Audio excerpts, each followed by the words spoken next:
So if you are already aware, we are here to save time and money today, specifically using tools and learning how to manage your social media life a little bit better. It really does not have to feel like a second job for you. I want you to be able to build your brand using apps that can work for you in order to make your social media more effective and give you back more time in managing your own business. So with that, just another quick hello and who I am. As mentioned, I am the founder of Inholt Marketing. At this moment in time, I am coaching small businesses and entrepreneurs. I really love helping bring their product to market or help them achieve their next milestone. My background is in marketing. I have 15 years of experience. A large chunk of that is in social media management. You'll hear me talk a lot about my personal experiences, managing other brands throughout this conversation today. So a lot of the coaching that I do is through the lens of marketing, as we know that marketing does play a large part in being able to build your product and get people interested in your product. So let's go ahead and dive on in. Social media for small businesses. We all know that we need social media, but we really don't need it running and potentially ruining our lives. There's the first place that people tend to go to when they are researching your brand or researching anything in general tends to be through social media at this point. A fun fact is that Gen Z actually uses Instagram and TikTok as their main source of searching for new and exciting things. And so it's a really powerful search engine. That's one of the reasons why you need to have a social media presence.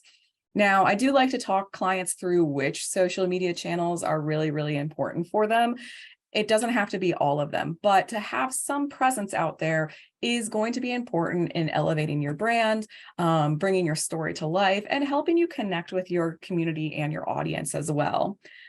Well, some fun facts over here on the side and some fun facts is on average, social media managers, the people that are doing this as a full-time job, consider their mental health at about a 6 out of 10.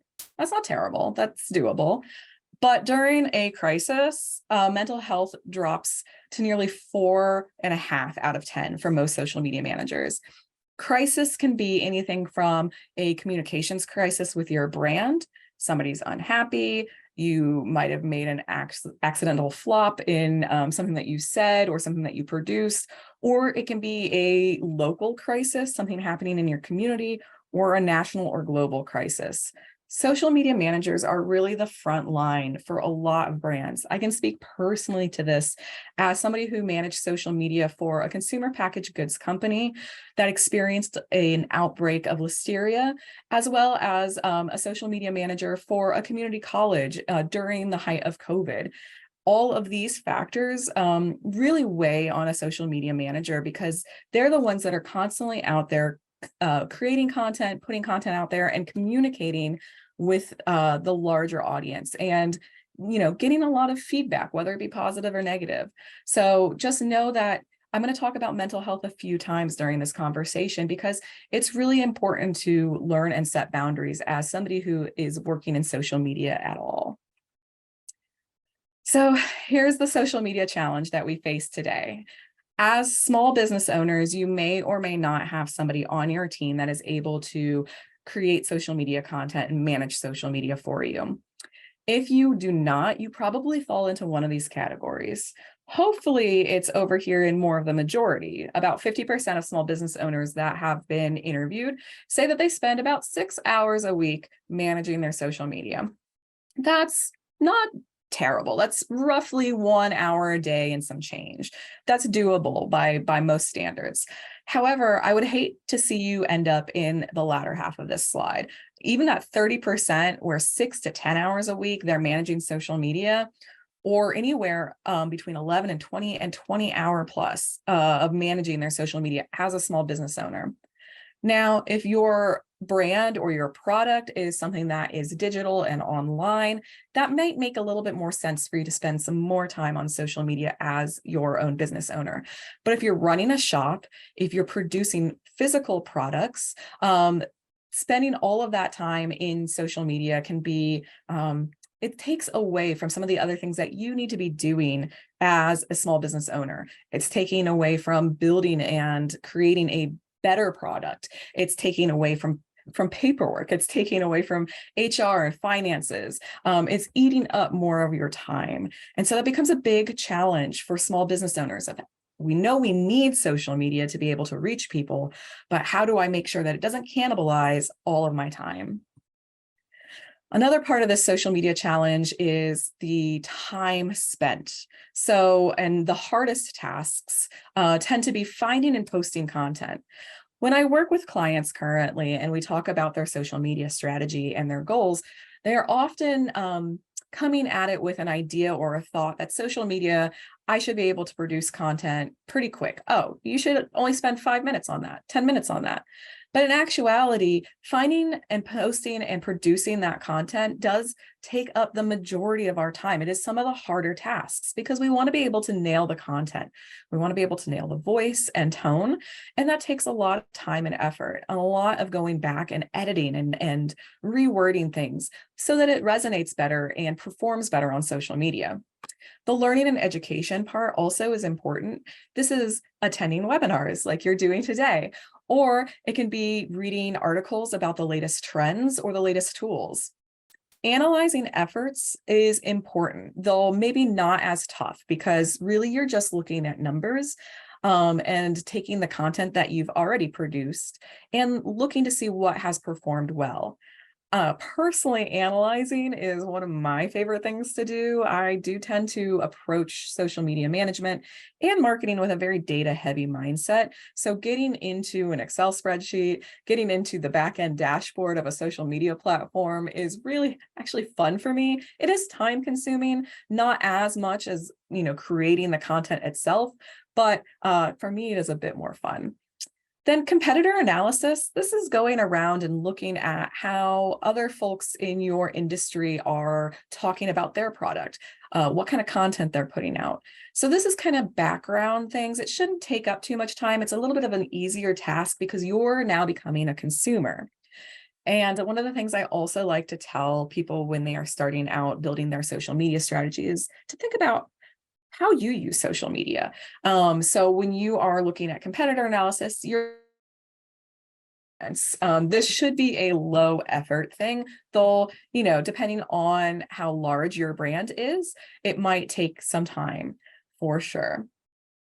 So moving on, the effects of social media management, really. So why are we doing this? Why do we care about getting in on social media management? So there are very awesome things that you can see happen with your brand when you have good social media management.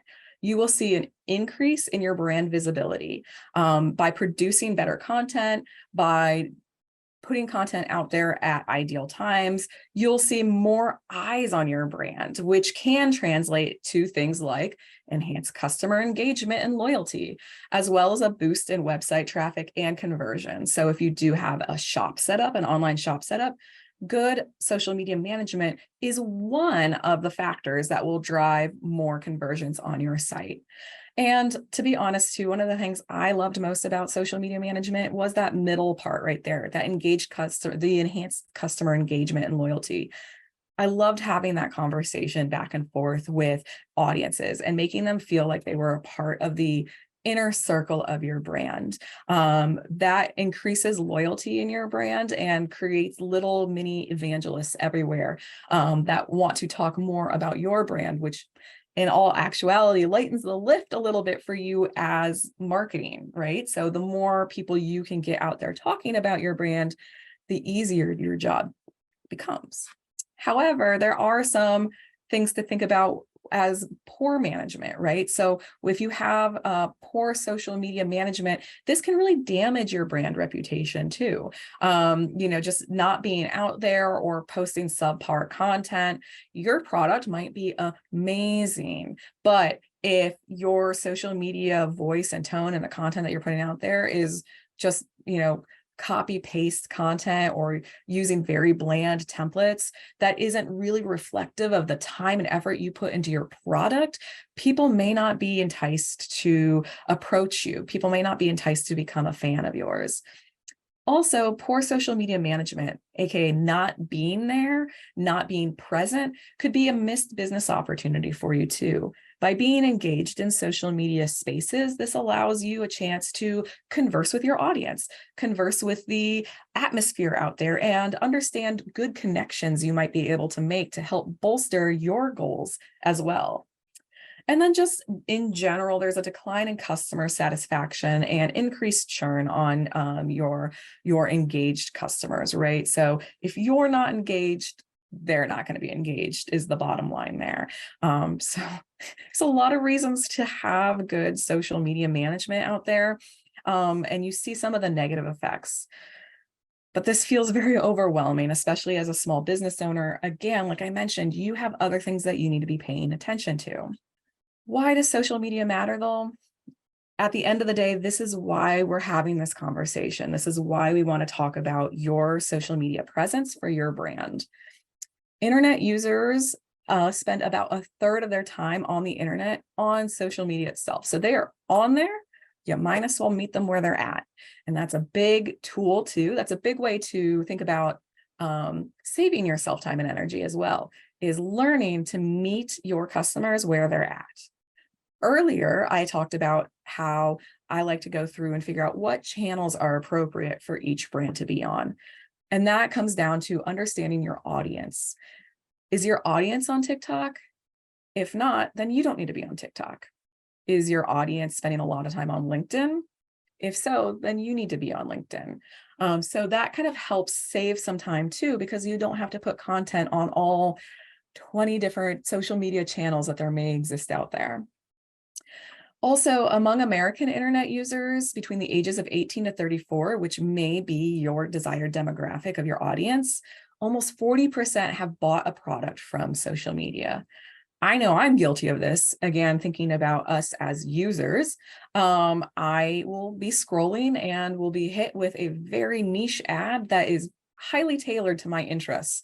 There has been a number of times where I have decided to purchase based on that, or at the very least, the marketing is really interesting and engaging. The content that they're creating is pretty cool, and I'll follow that brand. I might not purchase from them right away, but over time, seeing their content pop up on my feed, I develop a sense of loyalty to them that may convert to a purchase later on. Also, customers who have enjoyed positive social media interactions with brands recommend the brand at a rate of 71%. So again, managing that audience that you have, and that's more community management too, being engaged, answering questions, being a sympathetic ear sometimes, creating that brand loyalty through actively communicating and actively participating in conversation creates, like I said, those little mini evangelists that go around and now promote you for free without you having to lift an extra finger to go and promote yourself. So they will be bringing in more people because they feel so attuned to you and your brand. All right.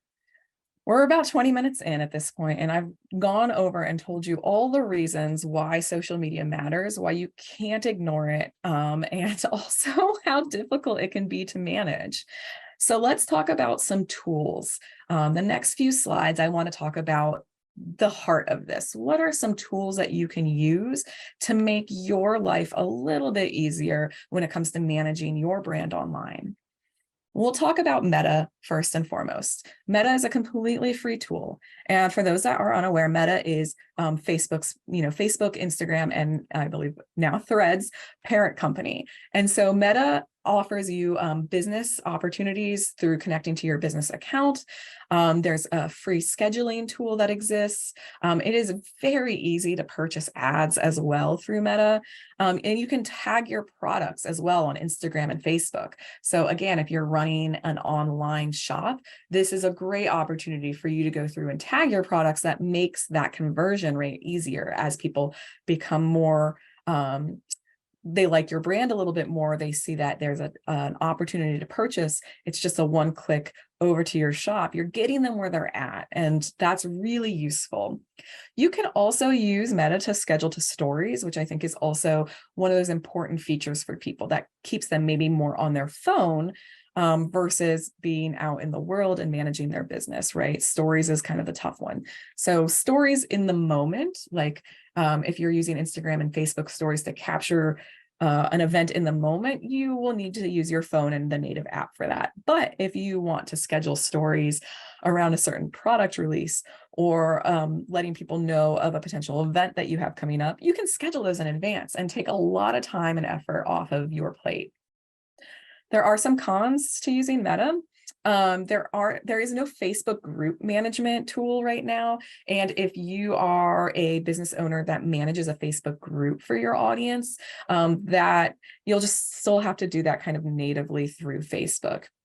And this one too, like they have updates that come out often. And to be honest, I've been in the industry for so long, it is still confusing to me every time they come out with a new update and how to manage the Meta, the business end of Facebook, whether it's connecting other people to the account so they can help you manage it, to how to schedule. They're constantly coming out with these little tweaks and updates, and it can be really hard to keep up with. However, if your budget is very, very low for managing social media, Meta would be a great opportunity for you to go through and at least begin scheduling out your Facebook and Instagram posts in advance. There's another one called Later out there that I've used for a number of clients. It does have a really nice free feature and then can start at $18 a month for the more paid features.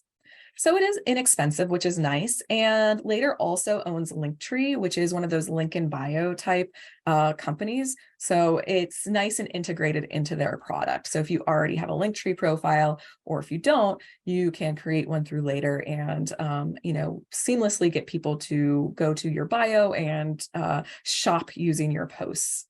It also auto-publishes to TikTok, which is a newer feature that I know a lot of people are interested in. As they explore TikTok as an option, they want to see how can I automate my TikTok posting as opposed to always having the phone and using the app. One of the cons is that the API, that is that thing that connects it to Facebook and Instagram, does disconnect kind of regularly. So you have to keep an eye on it and potentially reconnect. That's not just a Later thing. I've noticed that with a few of these third-party tools that I use. There's also no product tagging, which may not be a problem if you don't have an online shop that you're sending people to.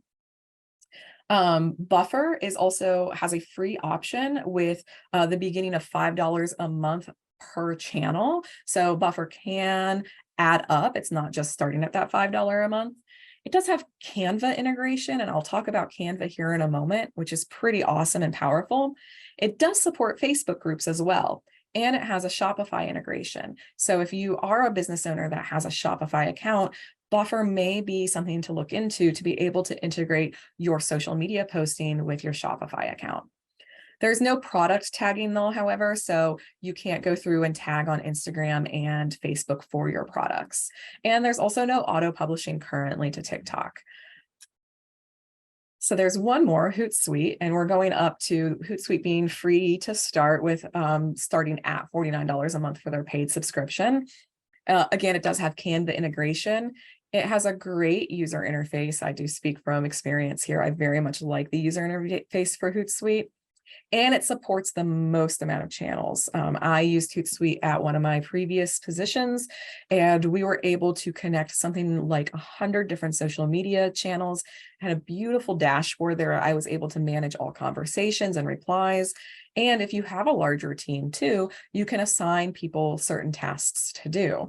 Of course, that is not at the $49 a month rate. That is more at a enterprise level rate. And so all of these tools can become quite expensive depending on what your needs are. The cons here too is that there's no product tagging. So these are just a few of the free social media management tools, free or cheap social media management tools. What I want you to take away from this is that there is literally no one size fits all scenario out here. There's not one product that covers every single one of your needs. Trust, I've tried.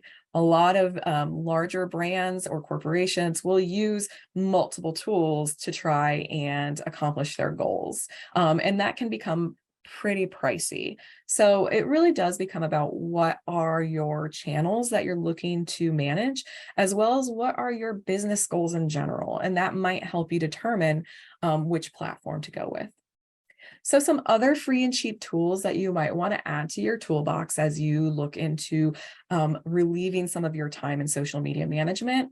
There's a really interesting analytics tool out there called Scythe, and it starts at $19 a month. So it's not free to start, but it may be interesting to you, especially if you're data driven like I am. You can create custom dashboards of all your social media channels, your major social media channels, and pull reports on how things are doing on those channels, as well as competitor channels, which I think is really fascinating. So whether it be somebody that you want to emulate because you think that the way that their voice and tone is really cool and they have hundreds of thousands of fans and followers, and you want to see how to get yourself there, you may want to follow them. You can also set up email and SMS alerts if certain milestones or certain alerts are met. So I think that that's a really interesting tool. However, a free analytics tool is Google Analytics. If you have not set up Google Analytics for your website, let that be the one takeaway of this conversation today. There is so much that you can learn from your brand and from how people are interacting with you online by setting up Google Analytics, which is completely free. It is maybe a little daunting when you first get into the dashboard of where to go, what analytics are important. I will say, YouTube videos can be your friend on this if you don't have the opportunity to hire somebody to help you set up that strategy for you. You can understand your web traffic sources. This is the important thing. So it's not going to necessarily tell you how your post on Instagram is doing, but it will be able to show you what kind of traffic you're receiving and from what social media channels. And with a proper setup that is using things called UTM tags, you may be able to determine which specific posts are driving traffic to your site. You can also set up goals. So whether your goal is to have somebody sign up for your email or click on your address or book an appointment, those goals you can set up in Google Analytics, and then you can track to see if your social media posts helped drive those goals. So again, it can be a pretty big playground to play in, a pretty big sandbox. It's awesome. It's very powerful for being free. However, this might be a tool that you use when you have more resources as far as people are concerned to help you manage it. And then going on to creative tools, I think that this might be pretty important for some folks as well. Canva is awesome. Okay, so full disclosure, I went to art school. I have an arts background. I also pay for Photoshop and the whole Adobe suite, which was in the past very expensive for some people to have access to. Canva is incredibly user-friendly and accessible and has a great free package as well as a very reasonable starting rate at $13 a month for their paid tools. It's so cool. It has basically kept me from being spending too much time in, say, like Adobe Illustrator creating content. It has a great swath of social media templates that you can pull from and adjust to fit your brand's guidelines, whether it be fonts or color choices. It has photos and graphics libraries that you can pull from to use. And it also really helps with batch creation of lots of content at once. And then Vimeo. So Vimeo is a video hosting service out there. They have at a $20 a month rate, a video editing opportunity for desktop with custom fonts and an AI script generator for you. So if you find that a lot of your social media efforts are best spent creating video-based content, but you hate having to do it like using the native Instagram Reels or TikTok because the tool is too confusing for you, or let's be perfectly honest, it's like a tiny little screen, and sometimes that can be hard for me to navigate as I edit my own content. I love to do things on a desktop. I like to be big screen. I like to have my keyboard, my mouse, everything ready. It's a very tactile situation for me. And so Vimeo might be a good option for people who are invested more in creating video content, but don't want to do all the editing on their phone. All right, so this is the slide that I kind of added in here last night, to be honest, as I was reviewing a lot of this content for today. When I sat down with ECEDI to talk about this panel, it was before the conversation around AI really took off. But I would be not doing you a service or a justice at all if I didn't talk about how AI could potentially help you save time in your social media efforts. I will say that there's a lot of conversation going on right now about AI and its place in the workspace and whether or not it will take our jobs or make our jobs obsolete. As somebody who is works in social media, works in marketing, and works with lots of small businesses, of course, I need to continue to do this. That is my main source of income at this point. Do I fear AI? I don't. It is a great tool that helps me run more efficiently.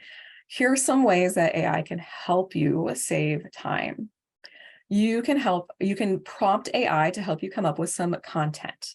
By feeding it very specific prompts, it can give you content ideas that could last you through a specific holiday season or to celebrate a certain milestone. The best way to learn how to use AI too is through learning how to feed it the right prompts. My biggest takeaway on this, because I don't want to spend too much time, is ask it, and this is weird, ask it how you can ask it for better things. So usually my prompts will be like, I need help creating X, Y, and Z. What do you need to know from me in order to help me do this? It's bizarre and it really kind of freaks people out, but it will come back with a series of questions to me about the things that it needs to know in order to help me create something that's better. So definitely use it. ChatGPT does have a free option. You can also use it as a copywriting assistant. Just ask it to help you create content in a certain tone and voice. And then you can also ask it to create a calendar for you, giving it, again, those appropriate prompts saying, for Q3 and 4 of 2023, my product does X, Y, and Z.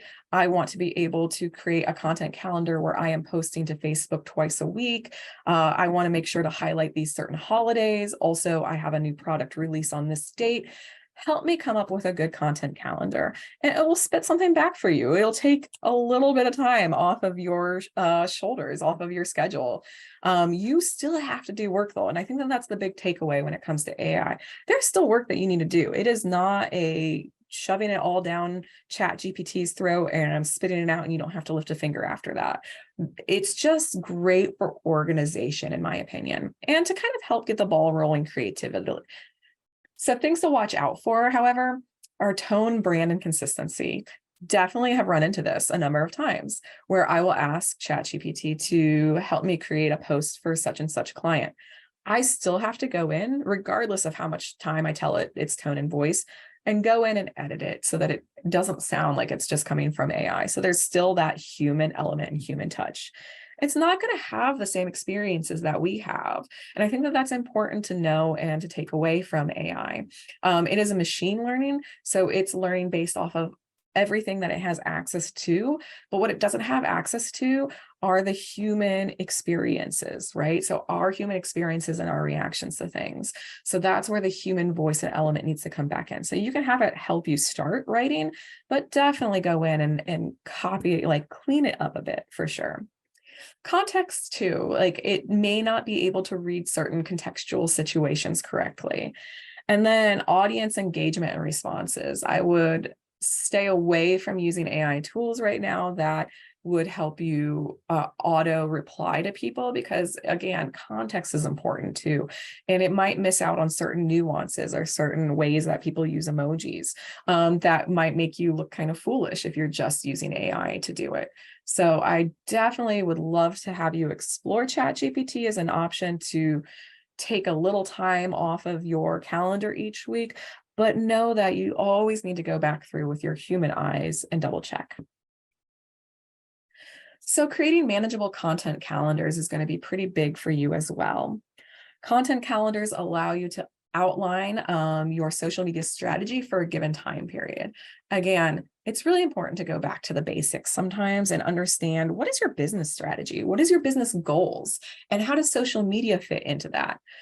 Use tools like Google Sheets, Excel, or one of the content management tools that I talked about recently in order to help you look at a calendar in advance. I'm a very visual person, and behind me that you can't see right now, things that I'm looking at are lots and lots of sticky notes. I'm a very tactile person, like I mentioned, so I like to take sticky notes, move them around for different, times on the calendar so that I can understand a good flow. So whatever that works like for you, to be able to zoom out and look at a calendar in advance. Then you can also do batch content creation. Like I mentioned before, using tools like ChatGPT or Canva. You can set aside hours each month to focus on content creation. Say that you want to front load it at the very beginning of the month. You sit down, you say, for the next 4 hours of this day, I'm only focused on content creation for the month. And then hopefully by the end of those 4 or 5 hours, you will have the content that you need, visually and in copy, to just go ahead and schedule out for the month. Use a mix of images, video, and graphics also to keep your content diverse. And don't neglect using user-generated content. So leave holes in your schedule for events that you know that you might need to get content for day of in order to turn it around the next day. Or, somebody who has a great photo of a product that they put out on social media. You can always ask for user-generated content as well. And then using the scheduling tools to do things like A/B tests, posting different times and days, and then using automation whenever possible and funnel questions to a central source. So Facebook and Instagram have the ability for you to set up an automated response to anybody who messages your account. This is great if you are one person running your business and your social media. Maybe you want to funnel everybody to one central source that's easier for you, so you don't have to be jumping around from app to channel to try and answer questions. You can have them say, you can have your automated response say, thanks for reaching out. We can always be reached at, and then your email address or your phone number. So that way you're giving a response, you're not being neglectful of the person trying to contact you, but now you're funneling it into one source that you can manage wherever you want, whether it be on your desktop in your office, or if you are a person that enjoys being out on your phone on the go, at least there's just one place you have to check. So let's talk about some content ideas as well. I want you to be able to walk away with maybe some easy content ideas. The user-generated content that I mentioned before. Finding people who are using your product or visiting your retail location and ask them if you can repost their content. Always ask, and then always credit them also in the post. I just think that that's polite. It's good practice. It also creates conversation. And again, as we talked about in the very beginning, that conversation is so important to developing brand loyalty. Evergreen images. If you have a product or your space is really gorgeous, maybe sliver out a little bit of your budget to hire a professional photographer to take a lot of photos for you that you can use throughout the year. That way you always have something fresh to pull from, and you don't have to suddenly be in a shop or suddenly create a product in order to take a quick photo of it to get it out. We're trying to, again, work in advance. And then quotes are an easy one too, whether it be a positive or funny review from somebody, something from pop culture, or an inspirational quote that fits within your niche or your industry. You can always pepper those in. That's evergreen content that will help kind of alleviate some of that scramble of what do I post. And then for video as well, because I love talking about video, you can utilize the duet and stitch option in Reels or TikTok to use content that has already been produced. You can do a reaction video, or you can answer somebody's question using a stitch. This helps, again, making sure that you don't have to do all the content creation yourself. Tutorials. You can do a how-to, a life hack, or a demo, and figure out what people are searching for in regards to your brand and create videos that help them solve problems. Or just storytelling. Humanize yourself and your brand by doing a day in the life of, or behind the scenes, or a get ready with me video. That's easy content that you can probably pull out once a week. So one of the things that we want to talk about now as we slide a little bit more into mental health is navigating trolls on the internet, because they can eat up a lot of your time. Trust, having had to manage social media accounts for consumer packaged good companies experiencing crisis, or through working in higher ed during a time of a global crisis. Trolls exist. They will eat up your time if you let them. So some tips and tricks on how to deal with internet trolls. It's best to remain calm and avoid escalation. You don't want to engage in sort of any heated debate or arguments. Cooler heads prevail, right?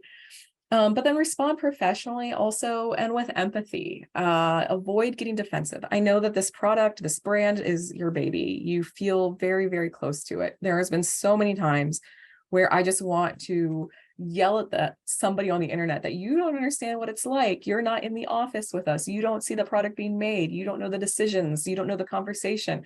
But I can't get defensive like that. I can't sit there and yell at somebody and tell them what they don't know about the nuances of what's going on, of the crisis of what's going on. It's tough to do.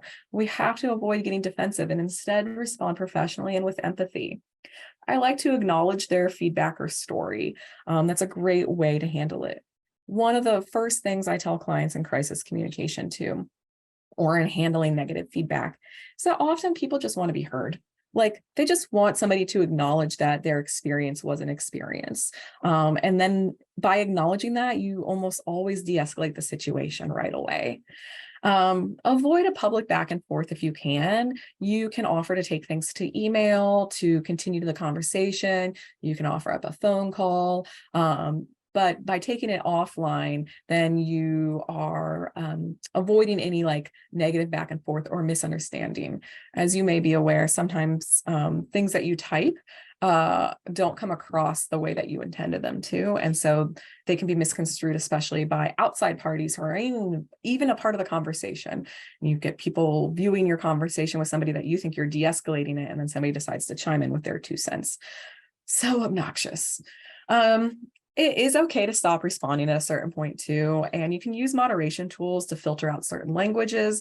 You can ban certain users who have been repeat offenders by not upholding to good dialogue, or if you have a certain brand guideline and they're not holding up to that, then you can also use moderation tools to help with that.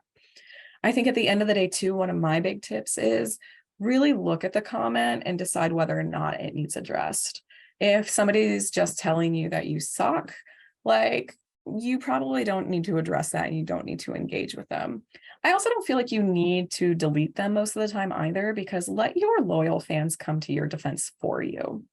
However, if somebody comes and says, I had a terrible, sucky service because of X, Y, and Z, now they're providing you with an actual experience, and it's time to listen. It's time to listen and acknowledge what they experienced and try to fix it in whatever way you can. And in that instance, I may actually respond to somebody, right? So it's a lot, and it takes a lot on our health too. Remember that stat I had at the very beginning, that during crisis, social media managers' mental health drops to 4.5%. It's a lot to do with these trolls and trying to navigate how to respond to people. It's tough out there. So how to maintain good mental health on social media, because this is super important as we move forward. Set boundaries, whether it is blocking off time each day or each week that you will be on social media or will be creating content. Set your timer and honor that timer, okay? And I say this out loud, and that's also something I need to do myself. Additionally, you can set boundaries on who you follow and who you see on social media. Don't hesitate to hide a user. This is more maybe from a personal social media point of view, but if somebody's content constantly gets you riled up in a particular way and makes you want to comment in not a positive way, you can hide them. You don't have to block them. You don't have to unfollow them. You can just hide them and you won't see their content anymore. And you'd be surprised at how calm your social media scrolling can become. Also, track and adjust. I'm a big proponent on tracking. We talked about analytics a little bit earlier. It does more than just help you create good content. It helps you figure out what content is good so that you spend less time creating it in the future. And by tracking your hours as well, you can see where it's possible to cut down, maybe shave off some time by saying, this content is not performing well consistently, so we're not going to create this content anymore. Now we've shaved an hour out of our week that we have back to doing something else. And then this is an easy one. I know it's simple, but get away from the screen. As social media folks, as people running a business, as people personally on social media, beyond setting yourself a timer, find ways to step back from your laptop or phone. Just try going on a walk, go to the gym, read a book, just be in the kitchen cooking something with your hands, or honestly, just napping. I'm not going to lie. About 2 p.m. every day, I get fatigued. I can't look at a screen. I lay down. I set a timer for 15 or 20 minutes. I might not even fall asleep, but my eyes are closed and I am not taking in any information for 15 to 20 minutes. And I wake up so refreshed and so ready to continue working. It's like a true life hack and it's so simple. However, I do understand that that's a little bit of a privilege to be able to do that. If you can find time to do so, do so. It's amazing. And then it's okay as a brand to unplug from social media. I think that there's a great reason to do it and a great way to do it responsibly as well. So first off, inform your audience that you're taking a step back, whether it be something cute and quirky like everybody deserves a vacation, see you in 1 week, to maybe something a bit more in depth as to the importance of stepping back for you. Setting clear times and being really transparent is going to be important. We'll be out of the office for the next week. Send all messages to X, Y, and Z, and we will return on August 5th and answer your questions then. You can schedule evergreen content in advance. Remember all those photos that I told you to take or that batch content? Scheduling in advance means that you can keep your social media active if you wish. Just maybe make little notes in those posts that say this account isn't currently being monitored during this time. So that way people aren't going in and asking questions and getting upset because they're not getting answered. And then use automated responses again in your DMs. This can really help just kind of set those boundaries, but also alert people and still make it seem like you care. So setting up an automated response that says, thanks for contacting us. We'll be out of the office until X date. We'll get back to you then if you have further questions. Or if you can delegate to someplace else, like you can email info@, and somebody will respond to you within 24 hours. But it's okay. And I think honestly, a lot of audiences, a lot of people will look at brands who take breaks from social media in a higher light because it's important and it means that they're caring about their social media manager as well. And that, to me, as an ex-social media manager, is very important. So is it time to hire help? Are you spending more time on your social media than on other aspects of building your business? Or do you feel like you're just throwing darts at creating good content and you don't know how to make it engaging at all? Social media managers can do the following things for you. They can lead to increased exposure, increased traffic, increased loyalty and fan base. They're the ones that are staying updated on the latest trends so that you don't have to. And oftentimes they're coming with a built-in network of tastemakers and influencers that they can tap into in order to get more eyes on your product, get more eyes on your business. So consider hiring a paid intern. I think this is incredibly important, and I will always be a proponent for paying interns, for paying people for the work that they're doing, especially in the social media space. I can't tell you how many times I've seen social media job postings out there or intern job postings where you're being asked to create the content, write the content, respond, come up with a strategy, film, keep up to date on the latest trends, and they're just saying it's a free internship or like an unpaid internship. And that is a lot of work for sure. Long gone are the days where people go, oh, you do social media, you just sit on your phone all day and scroll Instagram. Like, we know now that that's not what social media is. So make sure to pay your interns. You could also find a freelancer, somebody that can just pop in and help you for a little bit of time. Maybe it's while you're out on vacation, or maybe it's to help you develop a strategy that an intern or you could do, could produce the work yourself. Maybe you just need to find a part-time employee, somebody that is there for 10 hours a week. You could also hire an agency and outsource some of your social media to an agency as well. So those are all options if you think that it's time for you to let go of social media and have somebody else take the reins. So our big takeaways before we jump into a little Q&A. Understanding your business goals will help you create a better social media strategy. So sometimes you got to take it back to the beginning. You can't just create social media strategy in a vacuum. You've got to start with the basics of who you are, what your business goals are, and how you plan to achieve them. Planning ahead, of course, is going to help you save time and energy. So, carve out that time that you only focus on social and look at a content calendar weeks or months ahead. It's important to be transparent and to step away from the screen. So be transparent in your actions as a business owner, talk about it openly online if it's appropriate, and step away from the screen, take breaks. It's okay. And also it looks awesome that you're doing that. It's not a job you have to do alone either. So using free and cheap tools or outsourcing social media to a professional is also an option. So I wanted to thank everybody for sitting through this. Hopefully you have learned and have gotten one takeaway from this that you're going to start implementing yourself. That's my biggest goal, is that everybody has one takeaway that they're going to start. If you want to talk about social media strategy for your brand in any regard, or to take a better look at your business strategy and see what social media can do for you to help you achieve your goals, send me an email. I'd love to talk. Let me know that you are part of this ECDI workshop, and we'll talk about some special pricing for those strategies as well. So with that, I want to thank everybody for your time.